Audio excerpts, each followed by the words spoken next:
ആര് പറഞ്ഞു മരിച്ചെന്ന്? ആര് പറഞ്ഞു മരിച്ചെന്ന്? കാത്തിരിക്കുമായിരിക്കുമല്ലേ?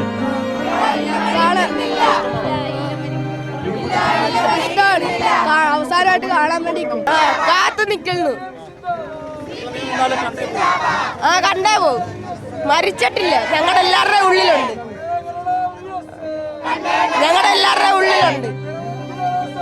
ഞങ്ങളുടെ നെഞ്ചിലെ റോസാപ്പൂ മരിച്ചിട്ടില്ല. ഞങ്ങളിലൂടെ ജീവിക്കുന്നു. നെഞ്ചിലാണ് വി എസ് മരിക്കുന്നില്ല, നമ്മുടെ ചോരയിലൂടെ ഒഴുകുന്നുണ്ട്. നമ്മുടെ ചോരയിലൂടെ ജീവിക്കും വി എസ്. പിന്നെ കുറെ നേരമായിട്ട് ഇവിടെ കാത്തു നിൽക്കുക. ഇപ്പൊ വരുമെന്ന പ്രതീക്ഷയെ നിൽക്കുക. ബാലസംഘത്തിന്റെ സെക്രട്ടറിയാണ് ഞാൻ.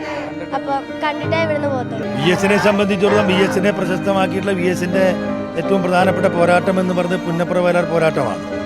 ആ പുന്നപ്ര വയലാർ പോരാട്ടങ്ങളിൽ സർ സി പി രാമസ്വാമിയുടെ യന്ത്രത്തോക്കിനെതിരെ സഖാക്കൾ പ്രതികരിച്ചത് വാരിക്കുന്തവുമായിട്ടാണ്. ആ വാരിക്കുന്ത സമരത്തിന്, പോരാട്ടത്തിന്, വിപ്ലവത്തിന്, പുന്നപ്ര വയലാർ സമാനതകളില്ലാത്ത പോരാട്ടത്തിന് നേതൃത്വം കൊടുത്തത് വി എസ് ആണ്. ആ വി എസിൻ്റെ ഭൗതിക ശരീരം വരുമ്പോൾ പ്രതീകാത്മകമായി തന്നെയാണ് സഖാക്കൾ പുന്നപ്ര വയലാർ സമരത്തിൻ്റെ പോലെ വാരിക്കുന്തത്തിൻ്റെ മൂർച്ചയേറിയ വാരിക്കുന്തവും അതിനൊരു ചെങ്കൊടിയും കെട്ടിക്കൊണ്ട് വി എസിനെ ഭൗതിക ശരീരത്തെ വരവേൽക്കാൻ വന്നിട്ടുണ്ട്. ആവേശമാണ്. ഞാനൊക്കെ 2006 തൊട്ട് ഭയങ്കരമായിട്ട് അദ്ദേഹത്തിന് ആവേശമുണ്ട്. വലിയ ബഹുമാനമാണ്.